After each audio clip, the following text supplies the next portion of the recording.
McLovin, are you ready for this? Is your Tuesday mid-morning quarterback on Wednesday. Yeah. So let me put this out there first. Mel Kiper nailed his mock drafts last year. In January, he hit 6 of the first 7 picks on the nose. Unbelievable. But he made one consistent mistake. He put his wide receivers too high last year. Mm-hmm. You know, he had CeeDee Lamb, Jerry Jeudy. Those guys were all top 5, top 10 guys, and they all fell. Okay. This year, what's he do? He puts Devontae Smith at number 3, Kyle Pitts in a trade with the Jets and the Falcons, number 4, the tight end out of Florida. And then he has Jamar Chase, number 6. He has Waddle falling a little bit.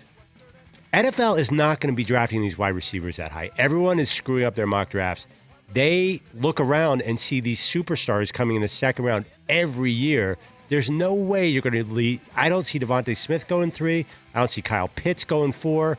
Maybe Chase in the top 5, but teams have got to smarten up and look around the league and say, why am I wasting a number 3 overall pick when I can get a superstar in the second round? Do you think Mel Kiper, draft expert, put the wide receivers up there because you got a Heisman Trophy winner because it kind of sexes up his mock draft? Subconsciously, yes. You think that's what Mel has done? Yes. And I think Kyle Pitts the same thing. Kyle Pitts, that's pretty high for Kyle Pitts. 4. I know people love him, but I mean, the pass-catching tight end, does that ever work? Look at, what's his name, Evan Ingram. He's great pass-catching tight end, but it's hard. He's not great. Well, we thought he was. Yes, we did. Draft. Eric Ebron, we thought was great. TJ Hawkinson, we thought was great. Yeah. I don't know. It's hard. So my point is, it's like the wide receiver is a new running back. I might trademark that line. They're going to start falling. But then again, these guys are amazing. And I know you've think highly of Devontae Smith, but can't you get another guy in the second round? I'm asking you, Dan Patrick, GM. Yes, you can. You can get running backs there. Yeah, I think absolutely. Yeah. I mean, Jamar Chase, because he didn't play last year, people forgot about how dominating he was at LSU. Devontae Smith is wonderful talent. Pitts is wonderful talent as well. It's this game of chance, a game of risk. Like when do you do it? Right. Because you don't want to miss out on that guy. I always go back to this. The Saints were waiting for Patrick Mahomes. Waiting for him. And then all of a sudden, when they realized that the Chiefs had made a trade to move up, Sean Payton realized they lost out on Patrick Mahomes. They took Marshawn Lattimore. They lost out by 1 draft slot. And the Chiefs traded up a lot to get there, but Sean Payton knew Andy Reid had scooped him.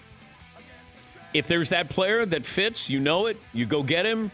It sometimes works out. A lot of times with the quarterbacks, when you move up, it does not. Yeah, McLovin. And picking up on your theme, left tackles always are like 8, 10, 12 in mock drafts. Then come draft day, they're like 3, 4, 5 because they're not fun to put in your mock draft.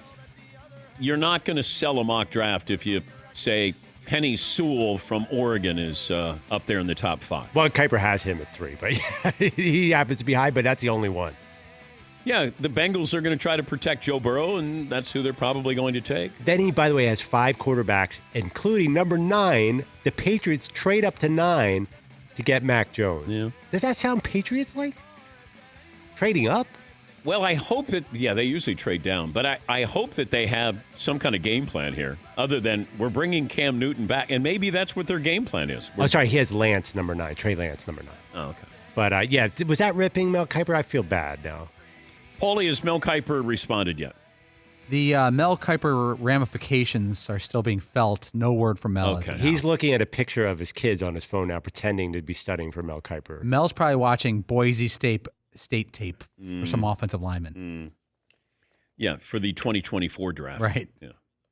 By the way, what happens? I should volunteer for a shower shame if Devontae Smith goes 3 overall.